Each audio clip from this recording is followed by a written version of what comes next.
the president of the St.Lucia Diabetes and Hypertensive Association, Dr. Dr. Dorh, is on the Flow WhatsApp line. Just give him just a few seconds. I think you are ready now, correct? Yes, I think so. Yes, Dr. Kedhma Just trying Dorh. to get someone lighting in the vehicle. I understand. Dr. Kedhma Dorh, and welcome to the platform.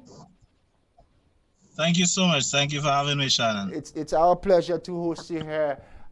2 days ago, was it Monday, we celebrated International Diabetes Awareness Day, correct? That is correct. Monday was officially International Diabetes Awareness Day. This month of November is the Diabetes Awareness Month. Now, there's a theme established in 2021, which lasts for 3 years. Diabetes care, access to diabetes care, if not now, when? And each year there's a different slogan, and the slogan for this year is Education to Protect Tomorrow. So the board members of the Diabetes Association, on Monday, we went out to our alma mater, primary school that is, and we decided to share a very brief, unique message to all of our primary school students, with the intention of, just like you teach them to brush and floss at that age, and they just spread that message. So very similarly, we thought that we could have a great reach and an approach to diabetes education. So we tackled the primary school level, and of course, charity beginning at home. We decided to go to our alma mater primary school. So I attended the Grocery Primary, and I was there on Monday morning. And also I decided to join the foot healthcare practitioner from the association at the Denny Primary School as well. Excellent. Nice that you started at that tender age with the primary school, with the education drive. What was the feedback like from the youngsters? Very receptive, I'm suspecting.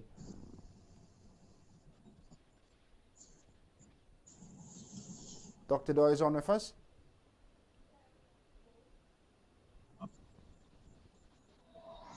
Dr. Dorh, are you with us? Yeah, sorry, you just cut off. No problem. If you can hear me now, I was asking. Could you repeat what you said? I was asking what was the feedback like from the students at the various institutions. Oh, it was wonderful. The children, they're always happy to meet someone who attended their school, and that basically gave them some hope as to what their future might be like.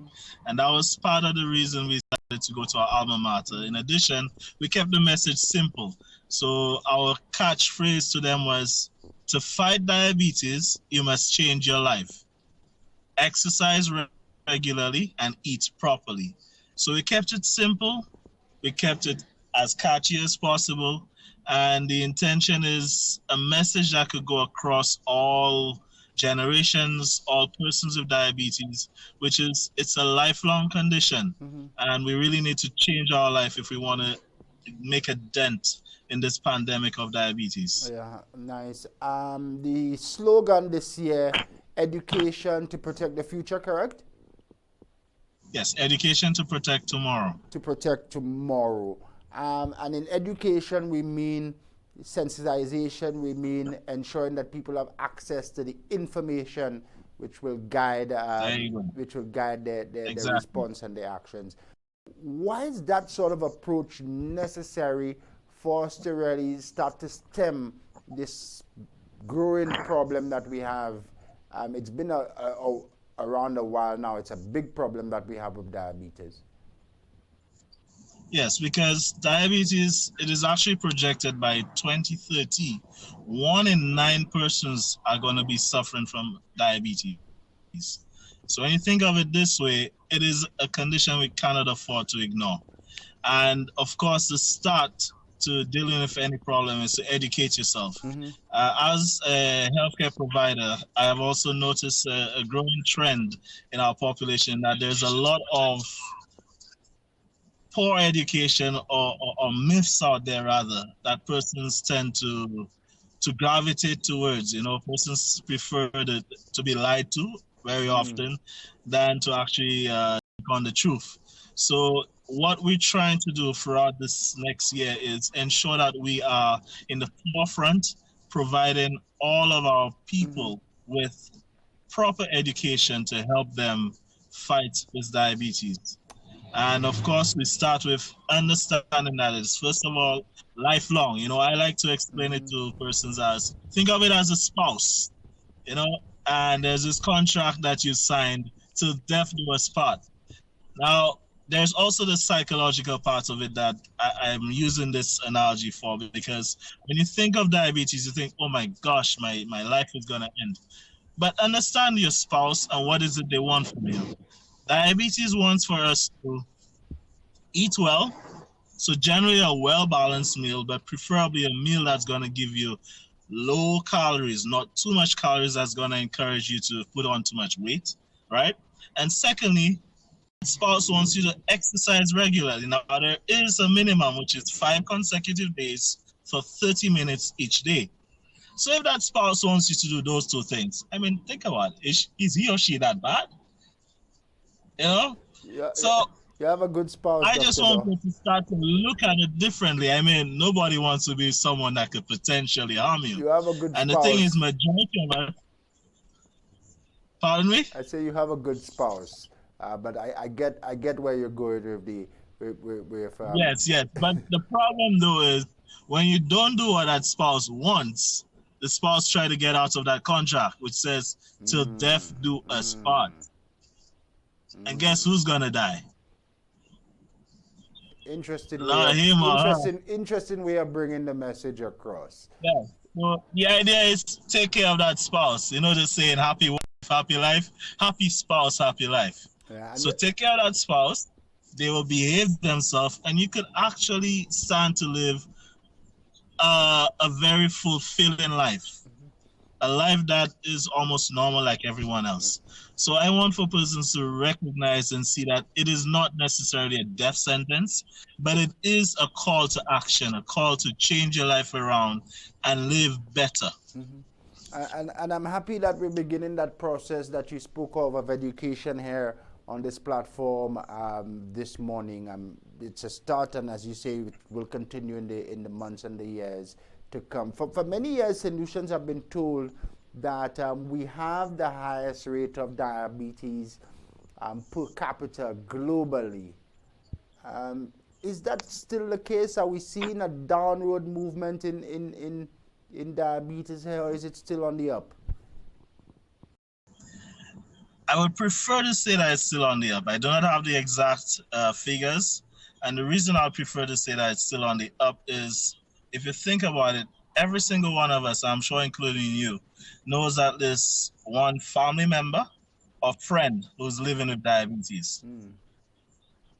And that number continues to grow. You just hear persons dropping down, either they got a heart attack or they're losing their limb, they're losing a toe, and that is or they're losing their vision actually, and that is because of diabetes.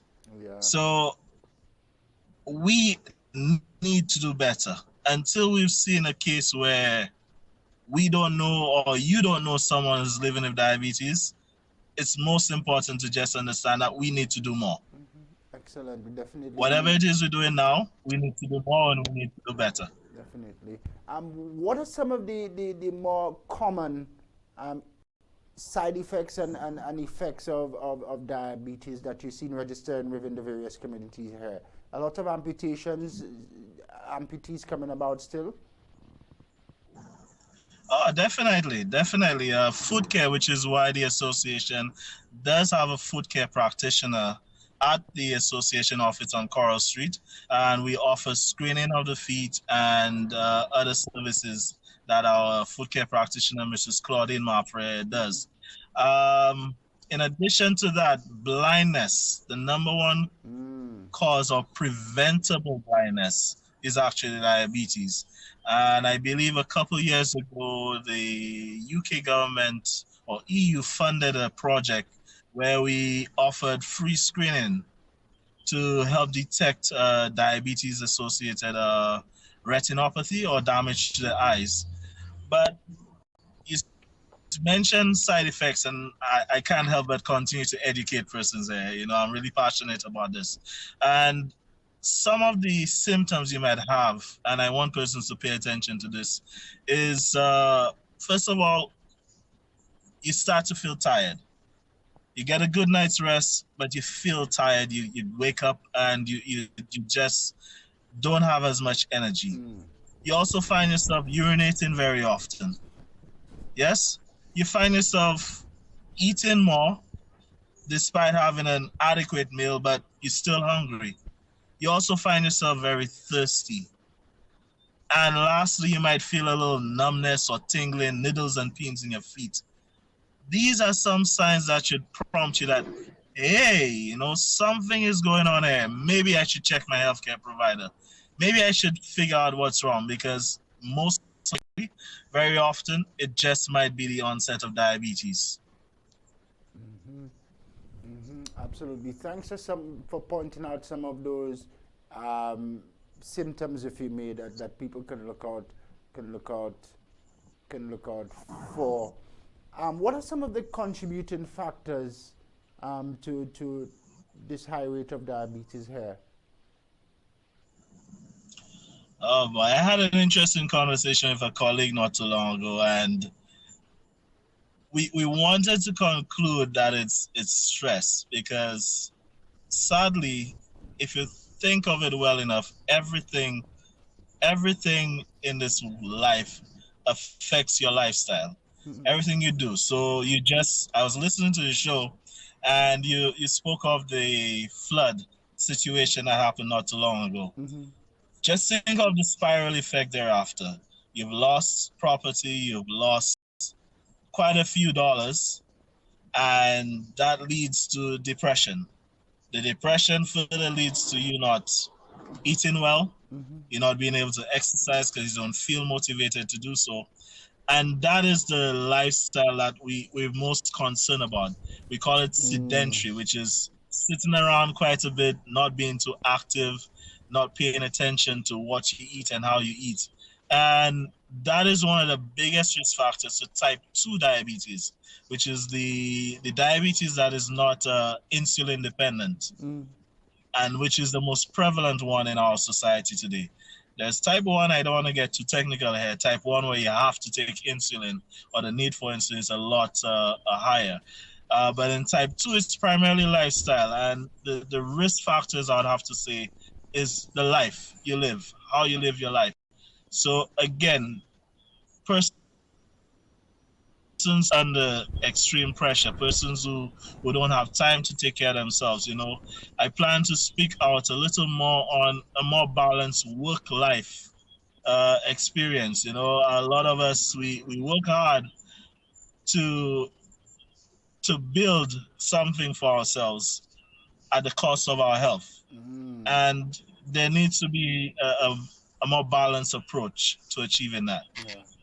It's interesting that you and your colleagues are identifying stress, and we see how it all goes back to stress and how the body responds to stressful situations. But it's interesting that you're able to pinpoint stress as perhaps the biggest contributing factor here to diabetes. Yes, indeed. Because you have persons who, and it's coping mechanisms that I'm referring to as well, because you have a lot of persons who decide, you know what, I had a rough day, let me go by the bar and have a drink. And that one drink leads to 2 drinks. Or I had a rough day, I'm going to have some ice cream.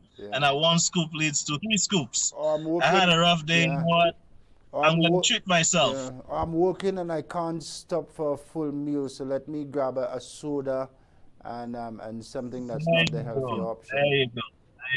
Yeah. So it really starts with us wanting to do better for ourselves, you know, and the education is important. It's very important, because we don't realize the injustice we're doing to our bodies, the injustice we're doing to our future by actually making those choices. I mean, I myself, I do have a BHD, what I call a belly hanging down, you know. See, you look quite slim and trim in your suit, and one day I will reach your level, you know. But it is important that we make those right choices from early, and ensure that we don't put ourselves at risk. Yeah, the BHD for me almost sound like some academic qualification. So thanks for thanks for, thanks for clarifying that. Let's get a bit Yes, more. yes. Let's get a bit more technical, Dr. Dorh. Type 1 and type 2. What's more prevalent here amongst our population, and which segment of the society is most at risk? All right, so primarily type 1 is the one we call insulin dependent. So there's really, let me see how I could put this across without losing myself or anyone else. Diabetes is a metabolic condition that basically means your body's use of sugar is dysfunctional, all right? Now, sugar or glucose is very important to the body because that's this fuel or energy that every cell in your body uses. Yes? So with diabetes, there's a problem in the use of that sugar. Now, there's an important hormone called insulin produced in your pancreas. That's an organ towards the mid part of your upper back. And that insulin's job is to help with all the cells in your body connect to the sugar so that we can use it as energy. So if type 1 diabetes, there's a problem in either the production of that insulin or the quality of the insulin. So that's why those persons tend to need insulin to get by. And of course, if anyone has... That's more of a natural condition as opposed to yes, so I was just trying to think up on this one, yeah. Excellent. So that's type 1 that mostly our young persons would have. So you would end up seeing a child excessive vomiting, feeling weak, and they end up in the emergency room, and we notice, wow, their blood sugar is sky high, you know, and that's most times how the diagnosis is made for our type 1 diabetics, which again is primarily our youth. But the most prevalent one, is type 2. Just hold on before we go to type 2, Dr. Dorh.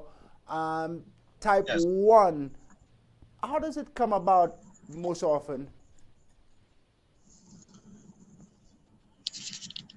That one is a bit of a tough question to answer because the most common cause I could think of is damage to your pancreas. And some theories state that it would happen in utero or during pregnancy, basically. That's the easiest answer I could give, but damage to the pancreas. Thanks for that. And it affects the more youthful population. Type 2 is more common, though, you're saying? Yes. Yes, so type 2 is the most common one. That's the one that most of our adults get, and it's basically it's more lifestyle dependent or lifestyle related. So that's the one where your body builds insulin resistance. So your insulin is actually good, but then your body is just not recognizing it or using it the way that it should.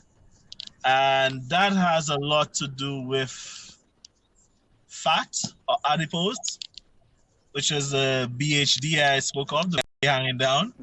All right, so we start to put on weight, and it's well understood that the fat tends to lend more support to the whole idea of insulin resistance. And again, your body is now not able to make use of the sugar. So I just want to add here that in both cases, if you think of putting a glass filled with some syrup or sugar water, if it stays there for a few days and you empty it, that glass has almost a coating on top of it, a stain. And that stain is very often hard to remove. I don't know if you've ever experienced that. So the very same thing happens in all of your blood vessels with the high blood sugar levels. It starts to damage the walls of your blood vessels, and that's where the problem starts. So we do need sugar. We do need sugar to get by, but we can't afford to have it so high in our blood for so long because it starts to damage the blood vessels. Now, your blood vessels supply blood to every single part of your body, and it starts with the nerves. and that's where you get that numbness or tingling in your feet. So when the blood vessels now that attach to the nerves don't supply the nerves with the nutrients and the energy that it needs to survive, your nerves go bad. So the persons who walk around, they can't really feel their feet. I remember in my school days, assembly, you'd stand for a good half an hour. And what you notice is ever so often you'd rotate from your left foot to your right foot and back. Yeah? That's because the nerves under your feet are sending a signal to your brain to say, hey, we're dying on it. There's too much pressure. Release some of that pressure. Yeah. But with diabetes, you don't have that sensation. So you step on a nail, you step on a thumbtack, and that stays there for long, and you get infections that lead to us losing our toes, losing the entire limb altogether. Hence the importance of always checking your feet as a diabetic. Yeah. But again, you know, I don't like to share the whole gloomy message that diabetes is all lost. There is hope. There is hope. There is hope. You know, we can get through this if we first start with right education. You know, there is diabetes, and truth is, to all of us who have a risk factor, meaning there's someone in your family with diabetes, I actually advise you to start living like you are diabetic. Yeah. Because that's the best way to prevent yourself from getting diabetes. I wanted to talk about perhaps how it can go down the family tree, especially when you look at type 1. But just work with me for a bit, Dr. Dorh, and let's focus on type 2. So the excessive use of alcohol and the sodas, the sweets, help me understand. They are canceling out, and we're talking type 2 here. They're canceling out that insulin. They're canceling out that insulin, which needs to balance off the use of sugar within our body. Is that what it is? No. So what happens, and I like that you use excessive use of sugar, because again, we do need sugar in our body. But the excessive use, it leads to extra storage, which is a BHD, belly hanging down. I like that phrase, right? The weight gain. Extra storage of the sugar. Yes, because your sugar, you take in extra sugar, your body, which is very efficient, tries to store that energy. Yeah. And it is stored as fat. Now, the excessive fat causes your body to not recognize the insulin. And remember, the insulin is basically that sensor that helps each one of your cells use the sugar. Yeah, so that's what I was saying, doctor. The added sugar cancels out sort of the insulin, which balances off the usage of sugar within the body. Yeah. Excellent. So I now have a better understanding. Great. If I reach you, then that means you can reach another person. Excellent. So we're winning. We're winning here. Yeah. We're winning here with the education process. Type 1. You're saying it relates a lot to damage to the pancreas or poor pancreatic development. Is there any research which points to it coming down the family line? If perhaps a family member has it, that you're more likely to have it? Definitely. For both type 1 and type 2, if there is a family history, you can get it. Now, there's recent studies that actually show that if you're able to eliminate diabetes in 3 generations, then that 4th generation could actually say that I no longer have a family history of diabetes. And I think that is a very good goal for us to work towards, you know. One of my board members said, Doc, you know what? I think our aim should be to eradicate diabetes from St. Lucia. You know, some persons might think it's an impossible task. But if we actually understand the way forward, which is try to get rid of it in at least 3 generations. So again, anyone in your family has it, pretend like you have it already and start living like you have it. That way you don't get it. You pass on that same message to your children and their children. So those great-grandchildren should have almost a free start or clean slate when it comes to diabetes. Excellent. I like that we're separating the two, and let's just separate them for one more question. Type 1, it's critical for parents to ensure that their children go through the right surveillance in terms of the pancreatic checks and so forth and so on. That one is a tough one for me to say pancreatic check, because it's not a routine check per se. But what is important is that you pay attention to your family history. So if there is diabetes in your family, then it's something you need to keep an eye out for. And of course, if you already are diagnosed, the importance is monitoring. But to say there is a way for us to determine who is going to get type 1 and who's not, the best way forward is in terms of your family history. Family history. Thanks for that. And type 2, what is critical is for us to pay attention to our lifestyle habits. Indeed, because outside of family history, if your lifestyle is one of those that favors diabetes, you will definitely get married to diabetes. you keep making that reference to the spouse, man. I like it. It's having a good impact on the education to this important subject. So type 2 is where you require insulin. Type 1 is when you require insulin for sure. Type 2, if it becomes that uncontrolled, you will eventually need insulin. You know, and since we're talking on medication, a lot of persons like to beat on side effects. Oh, the medication is causing these side effects. And I'd like to just say that, for example, I'm in a vehicle, right? God forbid if I do end up in a car crash, God forbid, or a little blunder, that is a side effect of driving, yes? The side effect of walking near a stream is getting wet. You know, I just want persons to see that way, that a side effect is the undesired effect of doing something or taking a medication. It doesn't mean we will get into an accident. It doesn't mean you must get wet, but you can, because you're doing this. And medications don't come out unless if they're determined to be safe enough. So majority of persons will not have received those side effects, but they do exist, you know, and I want persons to think about that if you're taking a medication and you do get a side effect, just go back to your healthcare provider and see how we could change it around for one that will better suit you without as many. Because the side effects, if I listen to you, do not... Side effects. Another day, let's not make a big deal that we decide not to take...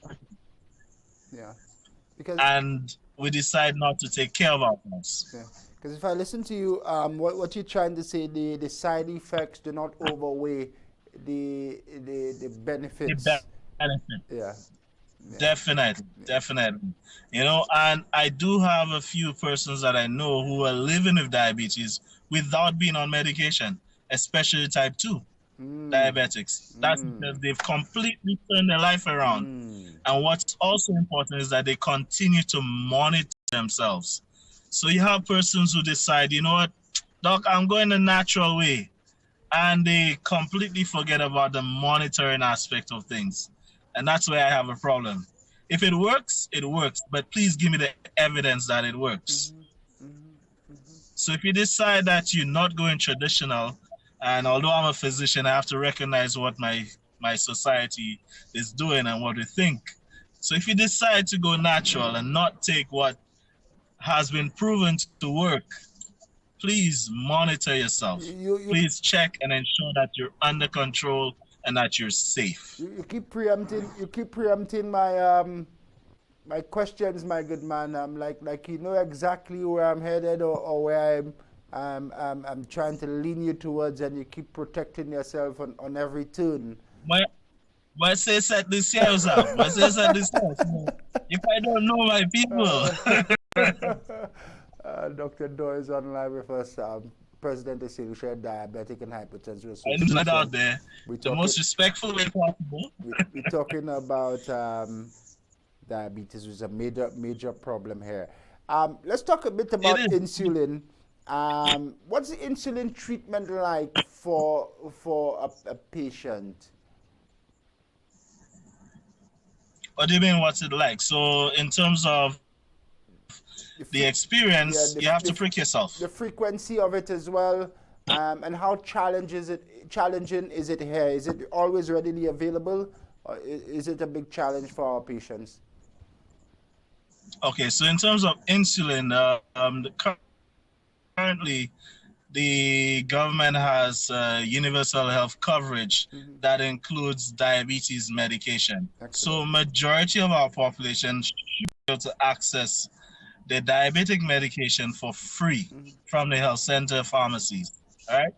So it should not be an issue. Now, where I have an issue is I know a person who they take the medication, they just leave it on the shelf. Yeah. They don't actually use it. So that basically does lead to shortages for those who really need it. If you know you're not gonna take it, please don't go and collect it. Yeah. But in addition to the access, depends on your level of diabetes or how severe it is really. Your healthcare provider will determine with you, of course, how many times you have to take the medication, how much medication you have to take. Of course, it's, again, related to your lifestyle. So based on what you eat, we have to titrate the amount of insulin you'll need based on Dr. Dorh should be reconnected with us any moment now. He is the president. You'll need. I think you're back on now. Yes, we're back. Yes. Yes. So I think one of the most daunting factors or parts of the medication for persons is the fact that you have to literally prick yourself every day. You know, and our type 1 diabetics, they can't really get away from that. It's not something they can avoid. But the type 2, at least, you know, don't allow the diabetes to get worse. Do your best, educate yourself, and prevent that from happening.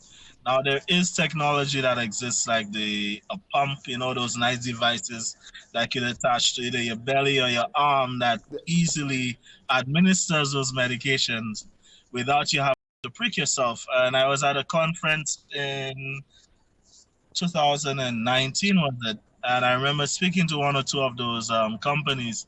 I said, hey, so would you be interested in bringing this to the Caribbean region?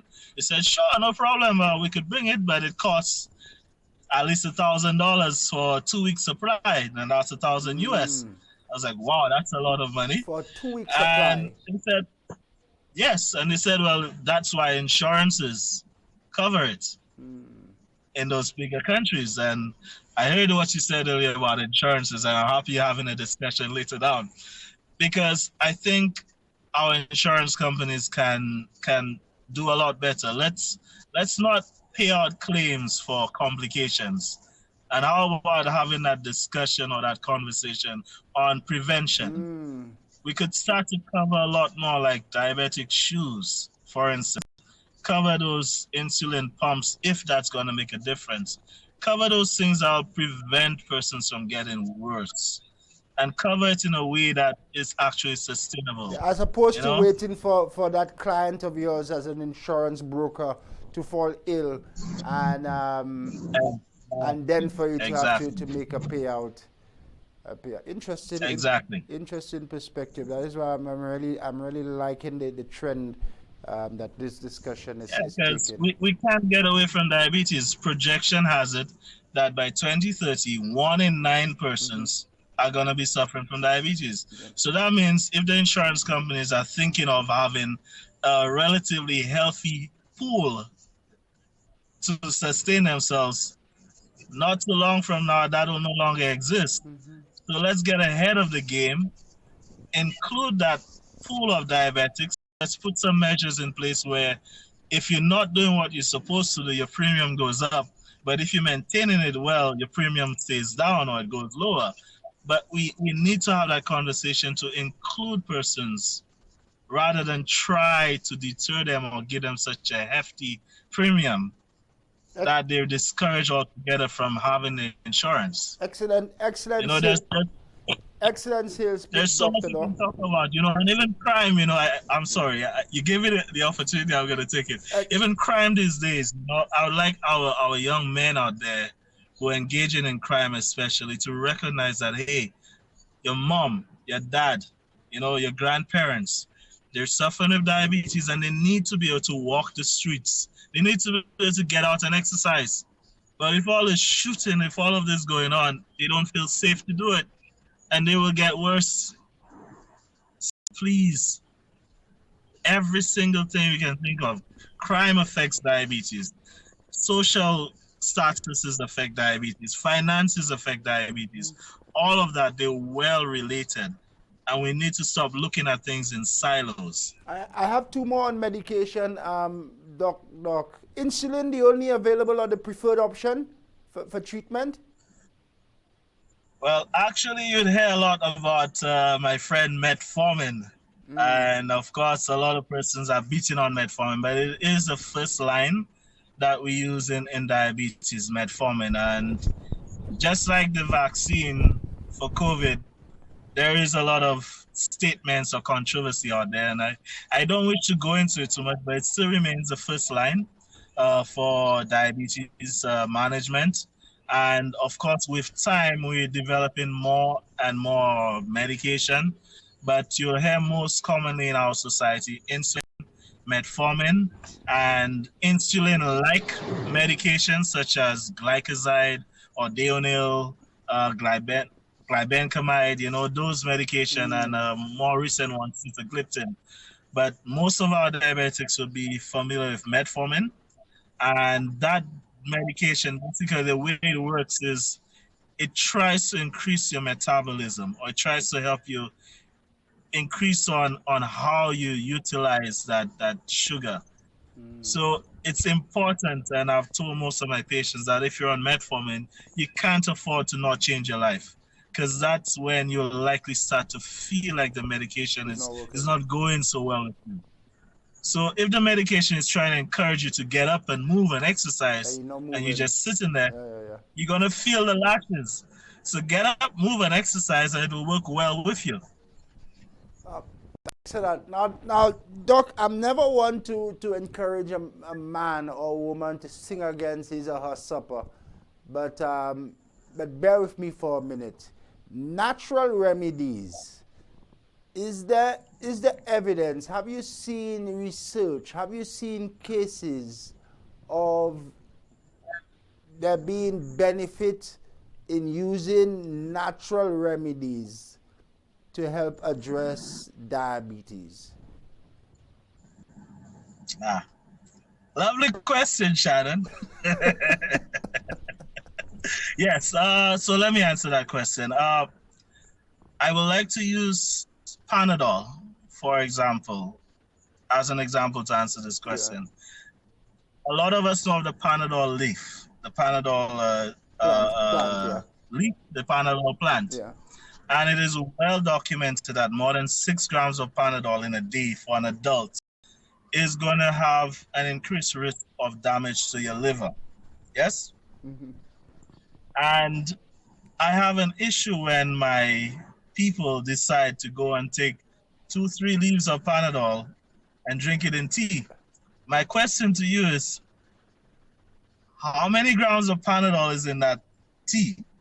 Do you know?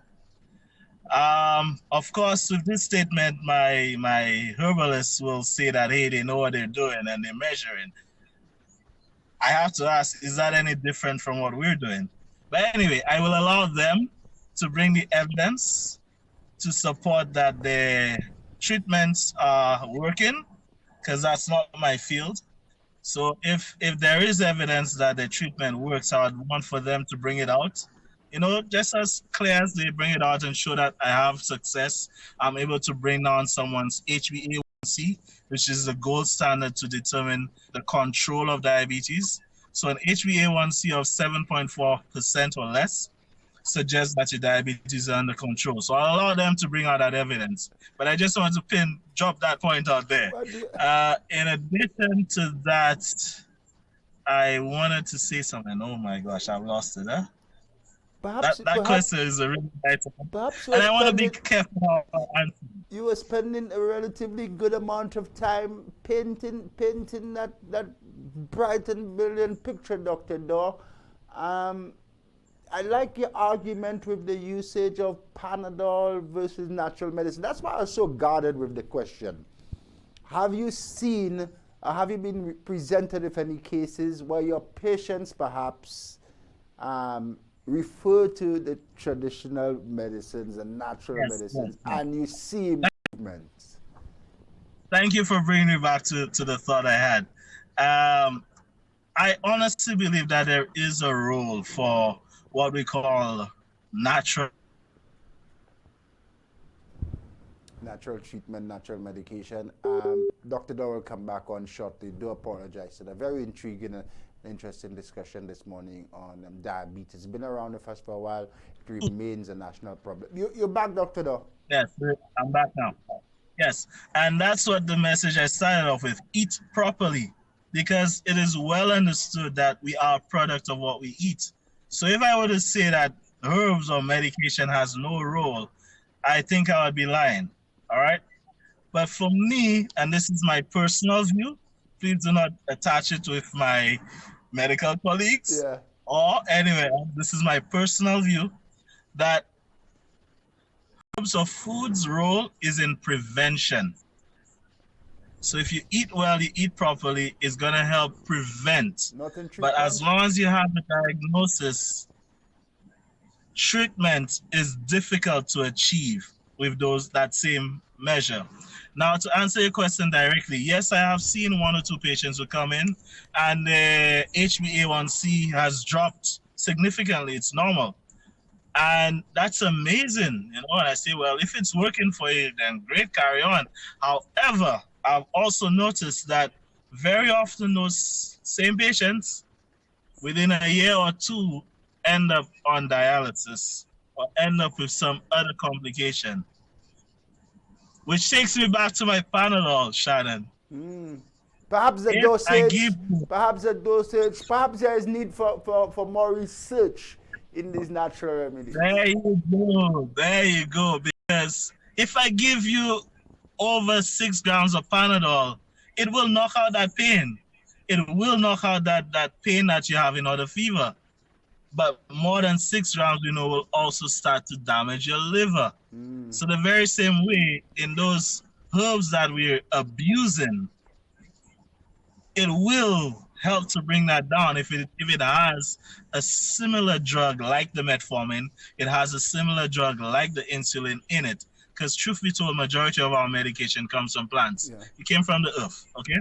So if it does have a similar drug like our diabetic medication in it, it will definitely bring that sugar down. But at what cost, Shannon? At what cost? Yeah. That's what we need to understand. And I understand that with you. I know you're a doctor and you're a proponent of medication.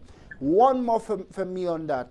Let me get your perspective. Perhaps there's need, similar to where we have spent years and millions in research of medication, perhaps there's need for us to spend some time at a regional level, UE level, I'm thinking perhaps, in researching the natural remedies.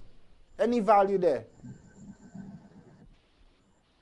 Yes, definitely, Shannon, because again, the Panadol plant, it has Panadol in it.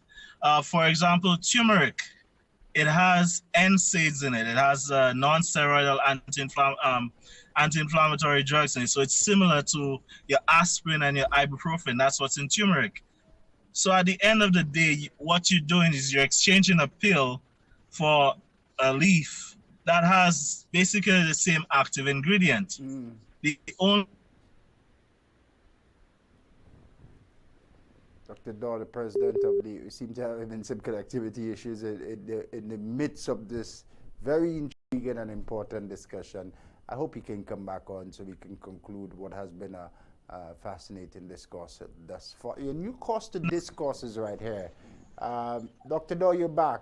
I'm Yeah, so I was just saying that the risk there is we haven't done enough research, and I think there's an economic benefit to it. Because if we could actually go to our Shadow Benny, Veven Lachewat, and figure out what is in it that could actually help our people, let's grow those plants and let's extract it and develop a new medication that could help our people. We now go into manufacturing, and we could sell the same drug to benefit the world, you know? So I actually want to end this with a challenge, well, that topic, with a challenge to those herbalists. Fine-tune your craft. Get the evidence, get the data, and bring it out to help. It's beyond the herbalist, but I hear you loud and clear. It has to do with our regional institutions. The University of the West Indies, I think, is well placed. The OECS pharmaceutical arm, they may also have a stake here, and regional governments as well, with like-minded professionals like yourself in the medical field to balance off the research and to balance off the arguments. I think everyone has a role to play, there. Indeed. Dr. Dorh, there's so much more that we can discuss. This has been really fascinating. I want to thank you for keeping me engaged. I want to give you a last opportunity to share a final message with St. Lucians on this topic of diabetes and how we can begin to see some downward movement in our numbers and a change in our habits. All right, man. There's so much I can say. Me put tout said this year, okay? Moi vle ou kopo an yo bay. Diabetes ila pour toute la vie. So depuis on est pour faire bay la ki kay wede yo, okay? On est pour manger bien et on est pour faire exercise 5 jours. Yon a fait lot pour 30 minutes.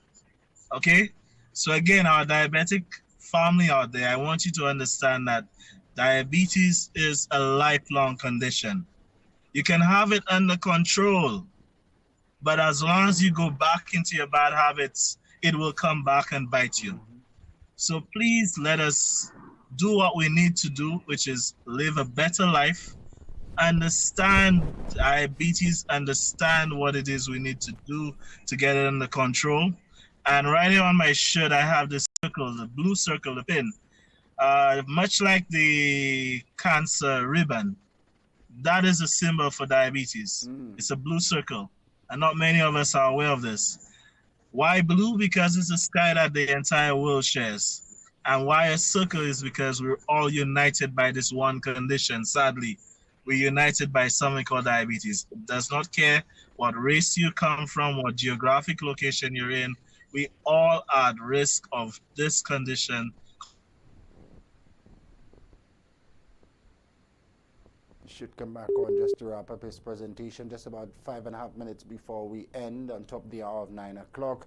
I'm going to bring Dr. Dorh back because I always say from the onset, if you look at the topic, it may come out to you as not the sexiest of topics, especially if you're in media and journalism, but it's how you approach the discourse, and look how we've made diabetes so palatable and so sexy. This morning we can have another hour and a half of diabetes discussion. You're wrapping up for us, Dr. Dorh. Yes. So again, educate yourself with the right education. The Ministry of Health in St. Lucia, the Bureau of Health Department. There's a website that I really like, diabetesuk.org. They've done quite a bit of work in organizing food plans and exercise plans and education material. Yeah, unfortunately, I think we may get the right education and get it in your head. What you need to do today to protect yourself tomorrow. Yeah. We'll talk again. And of course, I'd like to thank everyone that's been supporting the association, our corporate partners. I'd just like to say out here that we really appreciate your support, and we look forward to getting the message out there. One of our biggest supporters has always been Marcy, and we want to say thank you as well for for supporting, and we look forward to adding more support as time goes by, and we will do our best to educate, to protect tomorrow. Thanks for keeping us engaged. We'll talk again very soon. I thoroughly enjoyed the discussion. There's lots more that we have to continue to talk about. Yes, definitely. Dr. Dorh, the president of the St.Lucia. And another time on board, I can show you how it's linked to. If you're on board, and I can show you how it's linked to diabetes and hypertension. Any topic. No problem. I wish you all the very best in your efforts, especially with that BDH. I look forward the next time when we talk that you should have it under control. Yes, that BHD. I have plans for it, don't worry. That BHD. Belly hanging down. President of the St.Lucia Diabetic and Hypertension Association, my very special guest this hour on the program. Good morning, St.Lucia Vibes at Sunrise. Like I said before he came back on, any topic, especially one like this, you can make it sexy. It's your approach to the discourse. Diabetes, similar to climate change, is as sexy as politics. It's your appreciation and how you apply your questioning and your approach to the topic at hand. I want to thank Dr. Dorh for coming on. This is how we approach things here. It's a new course to discourse. Good morning, St. Lucia, a vibe at sunrise. Now into our 5th month, we're celebrating Christmas, and we will have lots more on our Christmas programming tomorrow and next week as well. It's going to be a big discussion on developments over in Dominica. Tomorrow, the opposition leader, Lennox Linton, will be my very special guest. The man who looks like the next heading into the seat of leadership of the party will also join Mr. Linton. I have 3 very special guests and a political observer over in Dominica as well. It's an interesting discourse. Friday, we're going to end with a former magistrate, T. Nigel Tussell. Lots happening here on the platform as we wind down what has been a very busy 2022. Still some weeks left. We have 2 cruise ships in port, mind you, if you haven't heard. 2 cruise ships in port today, and we've just sadly registered homicide number 61 in Vieux Fort.